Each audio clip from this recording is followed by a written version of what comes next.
네, 굿모닝 인포맥스 함께하고 계십니다. 시장 포인트 또 알아보겠습니다. 디멘전 투자자문 송재경 대표 함께합니다. 대표님 안녕하세요. 안녕하세요. 네, 미국 시장 마감을 보니까 확실히 최근에 시장은 뭐 하루 오르고 하루 좀 경계감이 있고 뭐 안심했다가 다시 경계감이 생기고 좀 이런 모습들이 나오는 것 같아요. 어떻게 보셨어요? 일차적으로 말씀 주신 대로 우리 이따가 논의를 하겠지만 기본적으로 이제 그러니까 많이 올라서 첫 번째로 많이 올라서 거기에 대한 좀 뭐랄까요? 이제 새로운 재료를 찾고 있는 이제 무슨 이유 핑계를 대고 올라가야지 라는 상황이다. 왜냐하면 3분기 실적이 상당히 좋게 나왔음에도 불구하고 이렇게 주저하고 있는 걸 봐서는 확실히 고평가 논란 이건 분명히 있는 거고 최근 들어서 이제 그와 관련해서 좀 더 힘을 붙여야 되는 이제 유동성이 이제 한마디로 딸린다.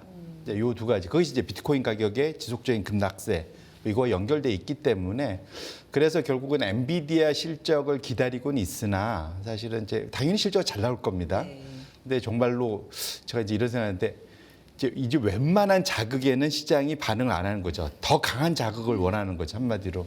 결국은 그것이 이번 주 그러니까 우리가 우리로 따지면 목요일 밤에 이제 발표되는 거겠죠. 이제 그래서 결국 엔비디아의 젠슨 황이 또 한 번 소위 젠슨 황의 마법을 부려줄지가 상당히 중요할 텐데, 그러니까 적어도 이제 이전보다는 확실히 정말로 원하는 시장이 듣고 싶어하는 거는 예상치 못한 더 큰 무언가.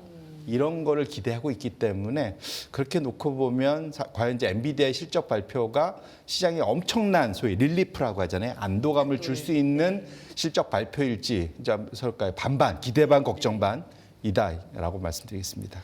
지금 월가 전문가 뭐 프리덤 캐피탈 마켓 수석 전략가 인터뷰다 뭐 이래서 올라오는 얘기들 보면 올해 이제 남아 있는 이벤트 중에 가장 중요한 게 엔비디아 실적이다. 뭐 이렇게도 분석을 하니까 맞습니다. 뭐 소문난 잔치에 먹을 게 없이 그냥 조용하게 넘어갈 수도 있고 어쩌면 그게 다행일 수도 있는데 그렇죠. 네, 기대치가 워낙에 좀 높아져 있기 때문에 충족을 할지 어쨌든 관심사는 좀 집중되고 있다 이런 얘기고요. 오늘 갖고 오신 자료 좀 보면 앞서서 약간 짧게 봐서 이제 대표님하고 좀 자세하게 보고 싶은 게 바로 중국과 일본의 이제 관계입니다.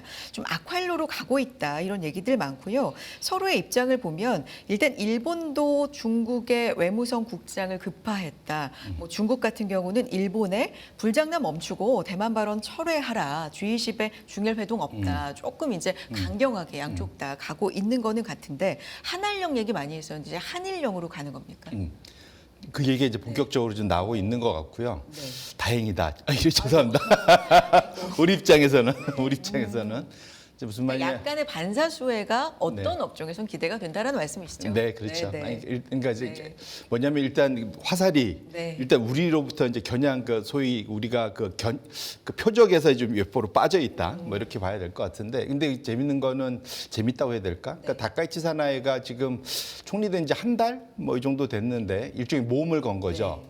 사실은 굳이 저 개인적으로 생각하면 조금 이해는 안 되기도 했지만 굳이 대만 문제를 그러니까 자기 나라 이 얘기도 아니잖아요. 사실은 저 멀리 있는 대만의 이슈를 끌고 와서 중국과의 각을 세워서 얻는 이득. 지금은 당장은 그러니까 다카이치 사나이가 제일 고민이 소위 당내 기반이 지지 기반이 약해서 이것을 끌어올리기 위한 노력을 여러 가지로 하는데 그 중에 대표적인 게 이게 이제 사실 중국과의 소위 대립각 이것을 활용하는 내부적인 정치용으로 이걸 활용하고 있다 저는 개인적으로 그렇게 생각하고 있는데 어쨌건 그는 주말 동안에 소위 지지율에 대한 여론조사에선 성공을 했습니다. 거의 한 70% 가까이가 다카이치 사나이에 대한 기대감, 지지 뭐 이런 것들이 나오고 있거든요. 최근에 다카이치 지지율이 좀 높게 나온다고 그렇죠. 그러더라고요. 그러니까 결국은 이제 외부의 적을 만드는 것이 내부에는 결속을 만들어주는 이런 건데 문제는 이제 그것의 비용이 뭐가냐 이게 이제 문제인 거잖아요. 근데 비용이 상당히 지금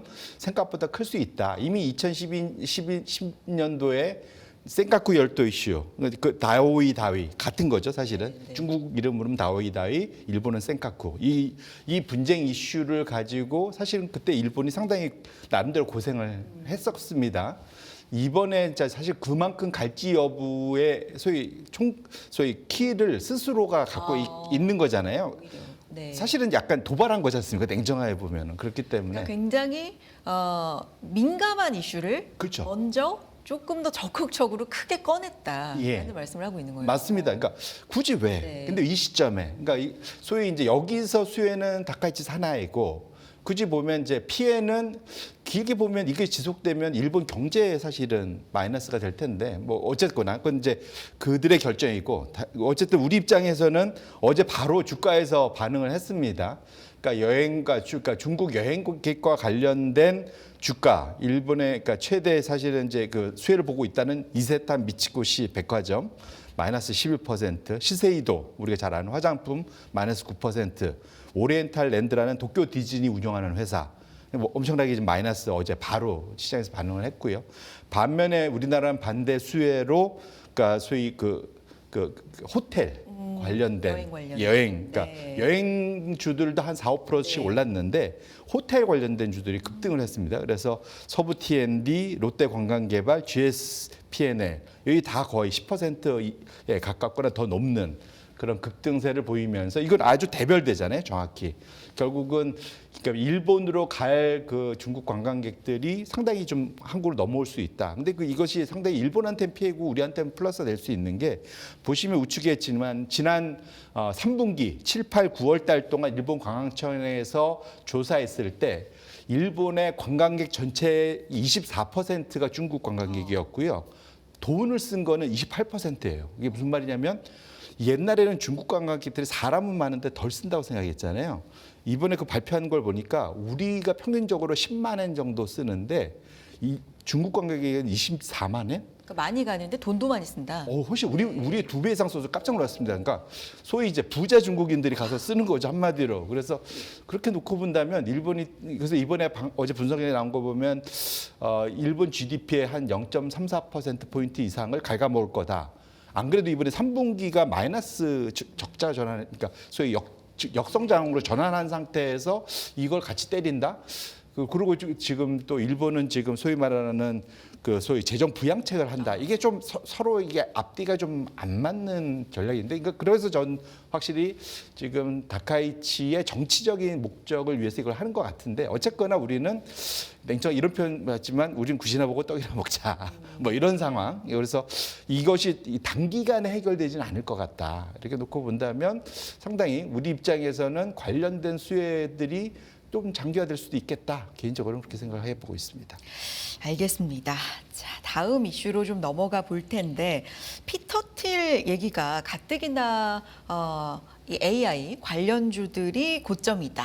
뭔가 버블이다. 이런 논란들이 하루 안심시키다가 하루 또 불안하게 하다가 이런 가운데에서 또 피터 틸 엔비디아 지분 매각 소식이 나오면서 그러니까 피터 틸의 헤지펀드의 엔비디아 지분을 모두 매각했다. 이게 이제 외신 보도로 나온 거거든요. 이거 어떻게 봐야 됩니까?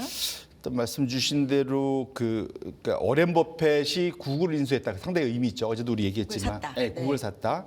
그러니까 애플을 줄이고 구글로. 그러니까 사실은 또 일종의 미국의 그 소위 IT 대장주가 상당히 적어도 버핏이 보기에는 이제는 구글이다로 이제 좀 전환된 거다. 첫 번째 우리가 봐야 될 것 같고요. 시장에서는 엔비디아 생각하지만 버핏 입장에서는 구글이다. 이렇게 보셔야 될 것 같고, 두 번째로는 피터 틸은 사실은 그 미국 그 우익 투자자 중에 우상 같은 사람입니다. 그리고 사실은 이분이 또 소위 그 팔란티어 창립자, 파운더들 중에 하나고. 페이팔 창업자이기. 예, 페이팔이고. 그러니까 이 다 테슬라의 그 저기하고도 벤슨하고도 친구고 또 저희 그 머스크하고도 다 이렇게 같은 친한 분인데, 지금 피터 틸이 그 사이에 엔비디아하고 비스트라 에너지, 그러니까 결국은 두 가지 합치면 이것이 그들 입장에서는 AI 대장주들이었죠.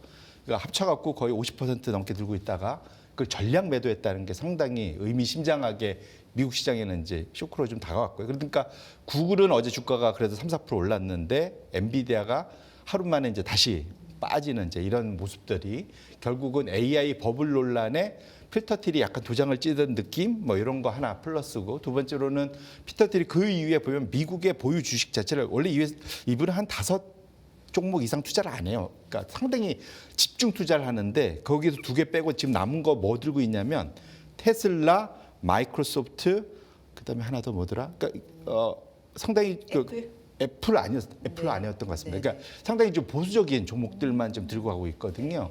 그렇게 놓고 본다면 지금 상당히 뭐랄까 피터 틸은 미국 시장 자체 비중을 좀 줄였다라고 저는 개인적으로 보여져서 테슬라는 의리로 좀 들고 있는 것 같고요. 개인적으로 그래서 확실히 미국 주식의 고평가 논란이 조금은 이제 이번 그 소위 유명 펀드 매니저들의 지금 포트폴리오에서 좀 드러나고 있다 봐야 될 것 같고 미국 주식 그래서 실제로 이제 좀 장기 소위 밸류에이션을 볼 수 있는 게 경기 조정 주가 이익 비율 CAP라고 하는데 Cyclical Adjusted Price to Earnings 이건데 지금 보시면 미국 주식은 거의 역대 최고급으로 좀 비싸죠. 2000년도 닷컴 버블 수준으로 상당히 높은 상황인데 반면에 해외 주식 또 그다음에 해외 가치주 아래 보시면은 전고점을 전혀 뚫지 못하고 있어요. 그러니까 올해 사실은 미국 대비 나머지 주식들이 많이 올랐다고 하지만 대표적으로 우리나라 같은데 하지만 밸류에이션 놓고 보면 장기에서 여전히 싸고 미국은 엄청 전고점 수준이기 때문에 그래서 미국 내에서 미국의 고평가 논란 때문에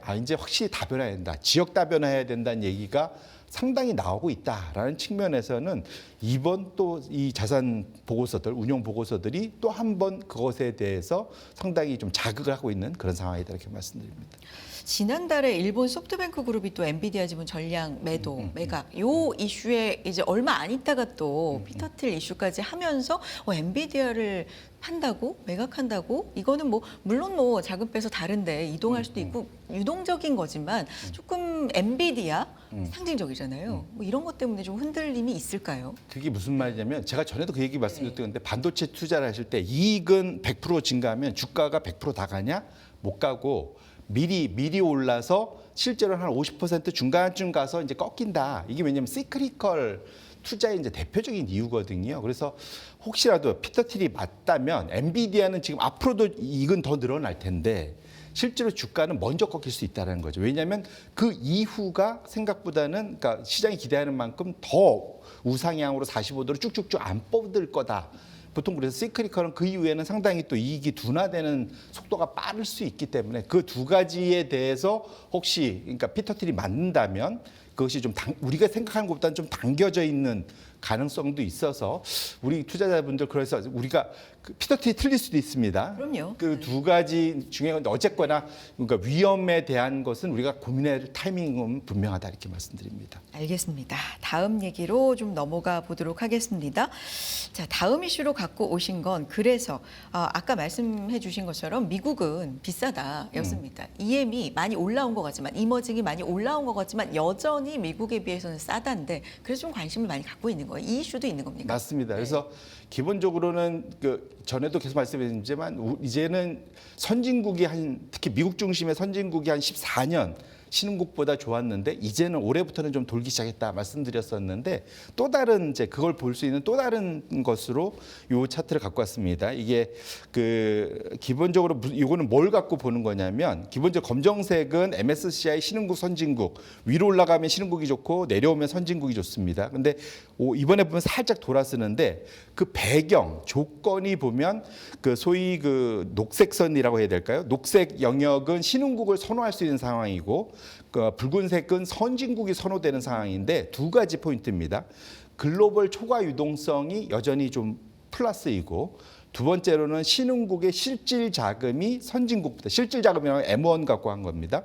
선진국보다 빠르게 증가할 때 지금 이 상황은 결론적으로는 미국이 급락이 아닌 상황이고 그다음에 미국 내 달러 유동성이 급격하게 축소만 되지 않는다면 사실은 지금 상황이면 뭐 전 세계 중앙은행들이 다 금리를 사실 내리고 있는 상황이잖아요. 그런 측면에서 놓고 보면 신흥국 쪽의 유동성이 조금 더 좋아지고 있는 것만은 분명하고 최근 들어서 그것에 반응해 갖고 실제로는 지금 신흥국이 그 선진국보다는 주가가 좋아지고 있는 상황. 그렇게 놓고 본다면 우리 입장에서는 그러니까 미국이 항상 좋아야만 우리가 좋다.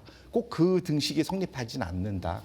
오히려 냉정하게 보면 미국에서 소위 미국이 정체되거나 살짝 둔화되는 것이 우리 입장에서는 이제 거기에서 새로운 초과 수익률을 찾아서 다른 데로 돈이 떠나줘야 우리한테 추가적으로 돈이 많이 들어올 수 있기 때문에 사실은 이런 상황이 지속될 수만 있다면 쇼크만 안 온다면 나쁘지 않다. 저는 개인적으로 그렇게 생각하고 있습니다.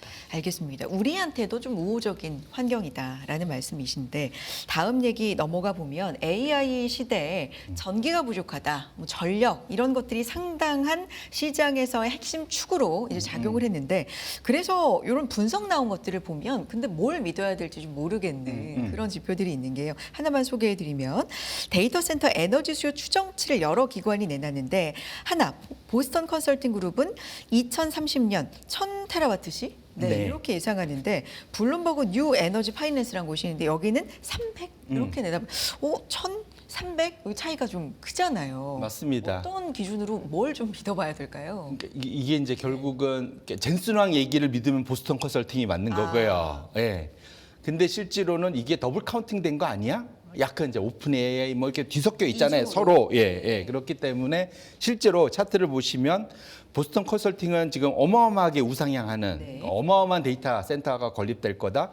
근데 전력 회사들이 보니까 막 지금 그러니까 너도 나도 우리 데이터 센터 지을 거야 하다 보니까 한 군데 동시에 여러 군데가 들어가는데 이게 중복 투자 형태가 나타난다. 그러면 거기에서 실질, 그러니까 소위 그 유령 투자를 빼고 진짜를 남겨보면 중복된 것도 다 빼고 그러면 실제로는 그만큼 안 될 수 있어. 두 번째로는 혹시 이렇게 막 열기가 있다가 확 식어버리면 이 전력회사들은 한번 투자하는데 짧게는 한 3년, 길게는 한 10년 가까이 투자해야 되거든요. 왜냐하면 이게 송배전까지 감안하면 발전소 짓는 것도 사실은 넉넉 3년에서 5년 걸리는데 송배전까지 하면 더 걸리는데 그거 기껏 투자해놓고 봤더니 우리 전기 쓸 데가 없어 이러면 골치 아프지 않습니까? 그래서 전력회사들이 상당히 최근 들어서는 경계하면서 좀 쳐다보고 있고 결정적으로는 이렇게 갭이 차이가 나면 사실은 뭐랄까요 좀 조심스럽게 갈 수밖에 없잖아요. 그래서 그렇게 놓고 본다면 지금 상황에서 이런 것들도 AI 투자에 있어서 또 다른 이거 좀 우리가 대체 뭘 보고 가야 되지라는 것 그런 것들의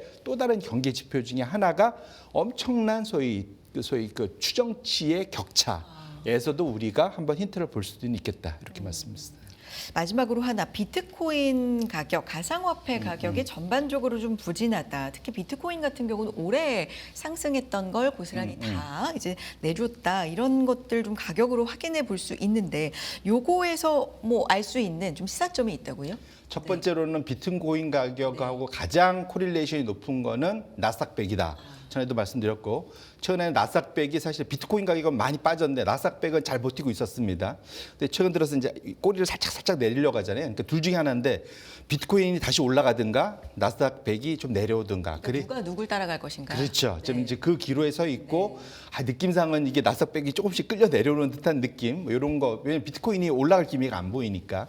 그런 느낌인데 이것이 또 하나 우리가 주는 게 비투 하면은 사실은 이제 신용 크레딧 스프레드잖아요. 그래서 하이힐드 소위 그러니까 투기 등급 채권의 스프레드 투자 등급 대비 얼마나 더 돈을 더 내야 되느냐 그걸 뒤집어 놓은 게 파란색 선이에요. 결론적으로는 지금 여기 차트가 또 신기하게 나스닥 100처럼 지금 붉은색 선이 비트코인이고 투기 등급 하이힐드 그 채권 스프레드 파란색 선인데 이게 뒤집어 놨으니까 만약에 따라서 온다면 이제 하이힐드 스프레드가 위로 튀는 거죠.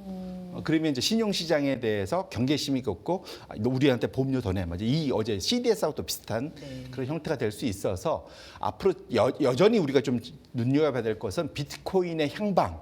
결국은 이것이 시장 유동성이 풍부한지 아닌지의 그 단초를 제공할 것이기 때문에 우리가 이것과 과연 이제 투기 등급 채권 스프레드가 좀 더 급등하는지 여부를 같이 한번 꼭 체크해 주셔야 되고 이것이 결국 위험 관리를 해야 될 중요한 이유다 이렇게 말씀드립니다.